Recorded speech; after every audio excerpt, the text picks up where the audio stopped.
الحمد لله والصلاة والسلام على رسول الله وعلى آله ومن والاه وبعد. السلام عليكم ورحمة الله وبركاته. وبريانكو كان فقو فيديو يرور إيرا رافقا أدى فقان إن شاء الله أرى دامسا قبابان يسيني كباديرو في خيستو جراتوتا أمريكا خيستو كسمتي خوتا منيسوتا دا مينيابوليس في سين بول جدوفا ورجرتان ولما قلتو أكما منيسوتا تو جتشودا jiraattoonni waliigala akka Ameerikattis keessattuu xiyyeeffannaan ammaan tanaa namoota East Africa ta'anirraa maqaa uummata Somaalee dhadha'uudhaan muummeen ministeera takkaamu muummichi pirezidaantiin Ameerikaadha uummata Somaaliyaa dhalattoota Somaaliyaa dhala Somaalee arrabsuudhaa fi qeeqan ta'an irratti banee obboleeyyan keenya waan hin taane jechaa jirani. haa ta'u gaa ati alaa kulli haal rakkoon uummata Somaalee rakkoo uummata Oromoo akka taates akka beektan qaama tokko maaliif East Africa gisee jedhamu uummata Somaaleetii fi uummata Oromoo namni addaan baasulleen hin jiru beeki bifaanis wal fakkaanna aadaanis amantiinis walitti dhiyaanna akkuma agartanitti namni amma faranjiin Somaalee fi Oromoo eenyutu Oromoodha Somaalee addaan namni baasu hin jiru. Kanaaf nutilleen akka nama tokkotti rakkoon uummata Somaalee akka rakkoo teenya taate beeka. Maqaan uummata Somaalee haa dha'u malee walumaa galattuu keessattuu waliigala uummata hara keessattuu baha Afrikaa kana East Afrikaa kana irratti mootummaan akka xiyyeeffatee jiru beeka. Biyyoota 19 attiin waan biyyoota 19 gahu green card isaanii xiyyeeffannaa irratti godhanii gana akka gartee namni biyya kanatti haqaan seene moo haqaan hin seenne mirkaneessuudhaaf namoota biyya 19 irraa dhufan keessa I think Itoophiyaan keessa jiraatu Allahu a'lam hin beeku garuu biyyi Somaaliyaa keessa jirti biyyoota hedduu keessa jira. Kanaaf alaa kulli halama sagantaanaan dhufeef dhaamsa gabaabaa kana yoo ammaan tana qaamni mootummaadhaa kan immigireeshinaa fi jumruuka USA dha ICE jechuudhaan beekamu jechuudha. ICE jechuudhaan qaamni mootummaadhaa kan federaalaa kun yoo isin qabe yoo mana isin hidhadhe maal godhuu qabdan. Mootummaan Ameerikaadhaa pirezidaantiin Donald Trump ICE ajaja guutuutti kannee akka gartee keessattuu obboleeyyan keenya kan uummata lammii Somaaliyaadhaa tahee kan biyya kanatti godaane kan waraqaa citizena hin qabne kan gartee akkasumatti ammas waraqaa seeraa hin argatin warroota gartee godaanee as seene jechuudha. Karaa biyya adda addaatiin warra Ameerikaa keessa jiru kan waraqaa green card hin argatin kan waraqaa akkasumatti illee lammii Ameerikaa hin tahin kan akkasumatti biyya kana viizaa hin qabne uummata Somaalee akka gartee hidhamanii raafamanii biyyatti deebifaman labsi bahee jira jechuudha. Amma gaa labsa kana keessatti dubbiin maqaan uummata Somaalee haa dha'uumu malee baqataa biyya Ameerikaa keessa jiru keessattuu amma Minisootaa kanarratti hedduu xiyyeeffatan guyyaa arrarraa eegalee ICE'n bobbahee jira jechuudha. Karaa Minneapolis fi karaa St. Paul kana keessatti jechuudha.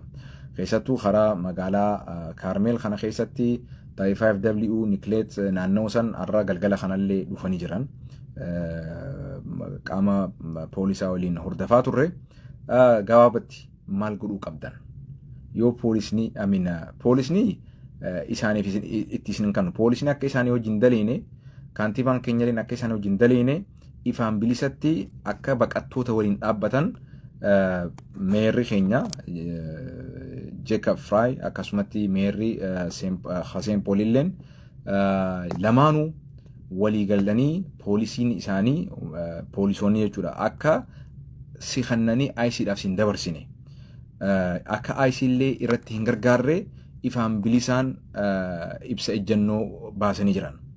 Nuti hoo yoo amma ICE'n hulaakee dhufee dhadhahee kuni immigration irraahi ICE'dhaa hulaakee banuu qabda isin maal godhuu qabda. Duraan dursee mirga banuu hin banuu jechuu mirga qabda. Yoo arraan tana poolisiin tokko qaama mootummaati jee hulaatii dhufee dhadhahee narraa banis hin jee ani hin banuu jechuu mirga qabda. Biitii seera Ameerikaa yoo seeratti qabulan jechuu. Maaliif wanni ati jettuun duraan dursee balbala kiyya isin dhuftanii natti dhadhahuudhaaf waraqaa waraanti jedhamutu jira. Waraantii san kan qaamni seeraa mootummaadhaa kan koortiirraa abbaan alangaa jettaniin jajii jechuudha. Jajiin koortiirraa namni kuni manni isaa sakatta'amuu qaba.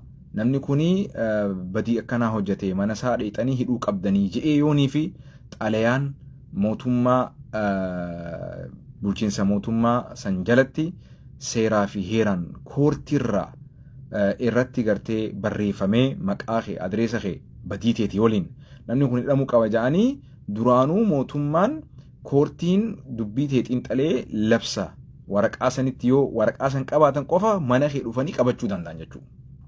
Kanaaf haasonni amma keessa gaa isiniif hin dhadheeressa garuu viidiyoo gabaabaa tokko immoo hawaan godhuu qabdan gabaabseen isin mura. Amma yoo abbaan fedhe qaama mootummaati ulaa banis hin jee hin banu jechuu mirga qabda. Waraqaa yoo hin qabaanne jarri sun seeraan koortiirraa waraqaa ajaja mana abaluu deema seenaa fattashaa sakatta'a hidhaa waan jiru waraqaa yoo qabaatan hulaa jalaan natti ol naqiyettan waraqaa meen agarsiisi koortiirraa ta ajajamti ta gartee koortiin ajaja baaste jechuudha abbaan alangaa irratti farramee jechuudha hin jiru taanaan hulaa sirraan banuu jettan eegas booda immoo deebisaa takka illee deebisuuf hin qabdu jechuudha callistee hulaa ta'e cufattee taa'uu dandeessa walii galaa miti innaa waaqa dandeessutti viidiyoo waraabii yoo hulaa si cabsanis seenangaa rabbi sirraa qabu gaa suni gaa badii guddaa seera Ameerikaa keessatti mootummaan abbaan fedhee seeraan alatti seeraan maletti waraqaa koortiirraa osoo hin qabaanne mana kee dhufee sakatta'uu hin danda'u si qabuus hin danda'u si hidhuus hin danda'u kana sirriitti beekuu qabdan yoo dhufanii hulaatee qabatan balbala hulaatee irratti waraqaa ni qabdanii osoo hulaan banne yoo barbaadde sun san hulaarraa banuu qabdan. Lamaffaa osoo karaa deemu jirtu osoo hojiitti deemu jirtu bakka hojiittis tahee alattis tahee si gartee karaa deemu tahee manarraa masgida deemu tahee hojiitti deemu tahee bakka hojiitti tahee masgidatti tahee bakkuma fedhetti yoo qaamni mootummaadhaa immigireeshinaa ayis hajaamu kun dhufee si dhaabe si dubbise ani isin dubbisuu hin barbaaduu jechuu mirga guutuu qabda. Siree dhaggeeffadhu. Ani dubbatuu isinitti hin barbaaduu qaama mootummaa immigireeshinaa wanni isaan si gaafatan keessattuu yoo waraqaa seeraa fi heeraa qabaatte sittizana yoo taate waraqaa kee irratti qabadhuu deema. Takka duraan durseen hin sidhaamu. Yoo sittizana taate waraqaa sittizanummaa kee ibsu daakimantii sittizanummaa kee ibsu lammii Ameerikaa ta'uu kee ibsu kiishatti qabadhuu deema. Yoo si dhaaban waraqaa kee agarsiisi. Yoo ati immoo baqataa taatee ganaa waraqaa sanuu hin qabaanne taate immoo mirga deebisaa takkallee isaaniif deebisuu dhabuu mirga guutuu qabda. Yoo si dhaaban aboo si duuduu barbaanna atiin kuni biyya kanatti waraqaa seeraa jiraachuudhaaf ni qabdama hin qabdu isin jaan ani isiniif deebisaa tokkollee kan nuun barbaadu looyera kiyyaaniin isin dubbisaa looyera kiyya dubbi qunnamuu dandeessanii jettee deemuu dandeessa. Yoo si qabanii si hidhan qofa harka isaanii darbuu hin qabdu gosan walii galaa miti wal'aansoo keessan seeniin maaliif wanni mo'attu hin jirtu mo'achuu hin dandeessu gaa. Kanaaf hin wareerinaa hin rifatinaa. Yoo osuma ati gartee ani isin dubbisuu barbaadu na gallakkisaa na dhiisaa osoo jettuun kasiidhan taate hoo itti dhufna san garuu immoo ati yoo isaan duraan dursee isaan kun laal si dubbisaniiti waa si dubbisuu barbaadan si tuttuqaniiti si gingilchanii eenyummaa kee baruu barbaadan. Kanaaf eenyummaa kee itti himuu dhabuu mirga guutuu qabda. Yoo ayisiin immigireeshinii qaamni mootummaadhaa si dhaabe eenyu ati isin jaan si dubbisuu barbaadu callisuudhaan filadhaa mirga callisuu qabda jechuudha biyya kana keessatti. Qaamni mootummaa yoo si qabe mirga callisuu qabda. Gaafii takkallee yesii fi noo illee deebisuuf hin qabdu. Gaafiilee si gaafatamuuf ati lammii Ameerikaati ati waraqaa seeraa ni qabda biyya kana jiraachuudhaaf viizaa ni qabda maariyyoo ni qabda isin jaan ani dubbatuun barbaadu abukaatoo kiyya takka looyera kiyyaaniin isin dubbisaa qofa jechuu dandeessa. Amma deemuun barbaada nadhiisaa jechuun ni dandeessa jechuudha. Nadhiisaa isin dubbisuun barbaadu looyera kiyyaana dubbisaa. Period. Kana didanii gaafii si gaggaafatanii si qoqqotanii si ingilchuu fedhan si dubbii si keessaa babaasu barbaadan. Maaliif laalammaa waraqaa niin qabaa if eeguu qabda keessattuu kijibuun qabdu. Yoo waraqaan qabaanne faa callisuu faa turre sii wayya. Yoo waraqaa green card qabaatte waraqaa citizenaa qabaatte kiisha qabadhuu deemi. Yoo dubbiin jabaatte ati osuma dubbiin hin jabaanne yoo waraqaa citizenaa qabaatte waraqaa citizenaa lammii biyya kanaati kunno. Dhalataa biyya kanaatii fi lammii biyya kanaa ta'uun garaagarummaa qaba. Dhalataa biyya kanaati jettee yoo kijibde waggoota hedduudhaaf hidhaa si naqa qixaata guddaallee si kafalchise yoo kijibde osoo lammii biyya kanaa hin ta'in yoo kijibdees. Kanaaf if eeggannaa godhuu qabda. Dubbiin ati baatu ragaa sirratti taati jechuudha. Kanaaf if eeggannaa godhuu qabda mootummaa biyya kanaa gisee dubbistu. Wantoonni isaan si gaafatan gaafii si gaafataniif ani callisuudhaan filadhaa mirga callisuutiin qaba looyera kiyya qofarraa na dubbisaa jechuu mirga guutuu qabda. Kana mirga mootummaan Ameerikaa keessatti konstitushinii kagartee seerri wanni shanaffaadha jechuudha. Waliigalaa miti seera biyya konstitushina kana keessatti dostoro isaanii keessatti jira jechuudha. Namni tokko qaamni mootummaa yoo dubbise ani isin dubbisuu hin barbaadu deebisaallee kennuu hin barbaadu yasii fi noollee jechuu hin qabdu. Hin dubbisin awaati waraqaan qabda yes hin jeen waraqaan qabdu no hin jeen callisi. Qaama looyera abukaatoo nin qaba bitadheetiin saniin na dubbistanii jeen. Period. Kana jechuu kan isin aan barbaadu. Hirrifatina hin babbaaragina. Lammaffaa haya osuma ati gartee citizenaa yoo taate green card yoo qabaatte waraqaa kee baasiiti garsiisi. Fakkeenyaaf mee isiniin garsiisa laala fakkeenyaaf kaardiilee akkanaa jira.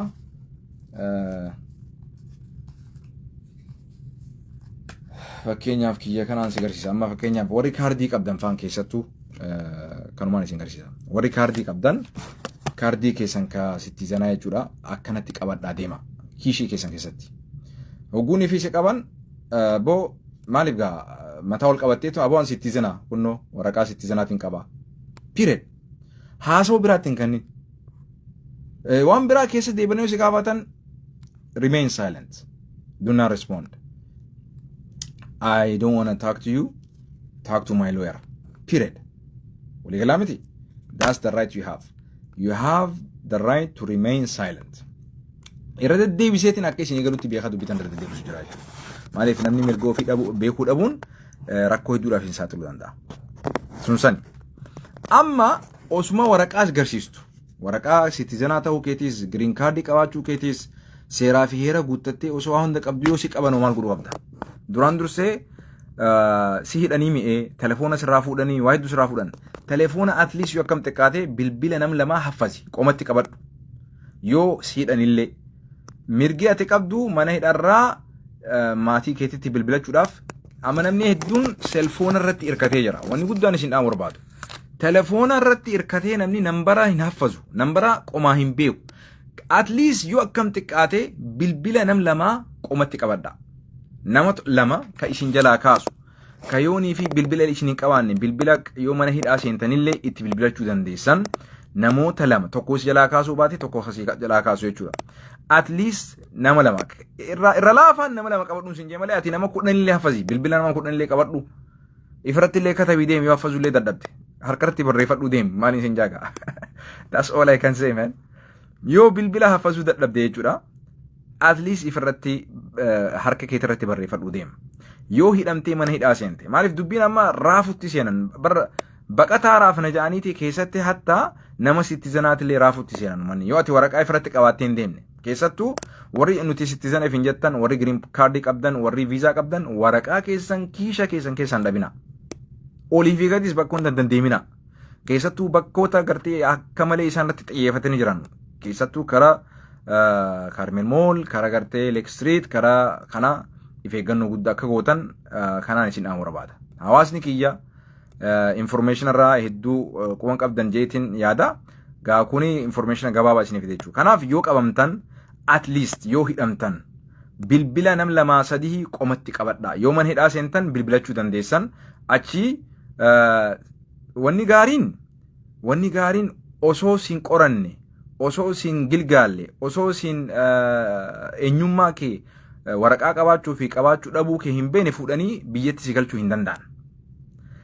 Due process jedhamee seera gartee biyya kana mootummaa keessatti namni tokko yoonii fi shakkamee qabamee takkaa yoo badii tokko irratti qaban mirga gartee namni sun hiree looyera qabaatee rakkoon isaa sun laalamtee wanni ni balleesse seeraa fi heeraan waan dhugaa ta'uu fi soba ta'uu laalamee osoo murtiin takka ittiin kennamne dura qoratamuu qaba jechuudha. Namni kun hireen illee isaa kennamuu qaba. Ofirraayis dubbatu, looyeris irraa dubbatu, wantoota silaa isaan siin ja'an san soba ta'uu fi dhugaa ta'uu osoo wanni kun hin gilgaalamne osoo hin qoranne fuudhanii biyyatti isin dabarsan. Walii galaa miti. Namoonni amma isaan keessattuu yeroo gabaabdutti faa biyyatti deebisan namoota akkami? Namoota kaleessa mootummaa waliin wal aansoo seenee badii adda addaa qabu waan biyya kana keessatti seeraan ala ta'e hojjete waraqaa seeraatis hin qabne kuni duraanuu xarafarra jira mootummaan isaa barbaadu jira jechuudha. Qaata waa hunda isaa fixatanii waan jiraniif san laaftutti biyyatti galchuu danda'an. Ati immoo namni takkaa badiin balleessine waraqaallee hin qabaatin yoo waraqaallee hin qabaanne jechuudha. Seera sitiisuutu jira jechuudha. Jajiitu jira. ICC qabee jechuun ati qaxxitaa biyya galtee jechuudha miti. ICC eegasi qabee booda koortii dhaabbatteetii laalamtee keeziin kee ol qabamee qaqqabamee seeraa fi heerri biyya kanaa irratti hojjetameeti malee akkanumatti lafaa kaanis hin darban. Kanaaf ati alaa kulli haal hidhamuudhaafillee yoo kan osoo waraqaa qabdu wanta qabdu kasidan taate siidhullee ni malan yeroo gargarii. Bilbila namoota si barbaachisu qomatti qabadhu yoo telefoona sirraa fuudhanillee matatti beekuu qabda telefoona. Kana waniin siidhamu jechuudha. Kaangaa yeruma hundaa'uu of eeggannaa godhi. Of eeggannaa godhi. Hedduu isaanii hojjesin haasa'in. Takkaa fi lama hin deebisin. Mirga callisuu guututti qabda. Mootummaa jalaa callistee jaanii namni si qabalu namni rakkoo biraa si naqoon jiru biyya kana keessatti. Ani isin dubbisuun barbaadu. Maaliif isaan si dubbisaniiti wantoota ati dubbattu kana ragaadhaaf booda rakkoo keessa si naquuf deeman jechuu. Kana walii galaa miti. Kanaaf waan kana ani qaama gartee abukaadoo looyeraatiin qaba looyera kiyya dubbisuu qabdanii jettee ifirraa achi dubbii dhiibuu dandeessaa jechuudha. Saniigaa of eeggannoo godhaa. Naam.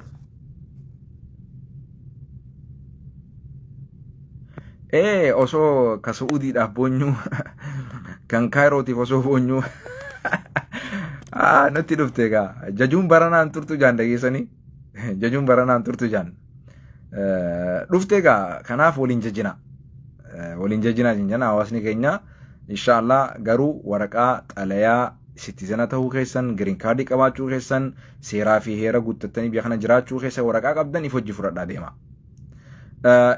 Isin isin qabee jechuun yoo badii takka illee hin qabaatiin fakkeenyaaf isin namoota gartee takkaa nama ajjeesiin seera biyya kanaa keessatti gartee waan mootummaan hin jaallanne hojjetin yoo taatan wanni if sodaattan hin jiru.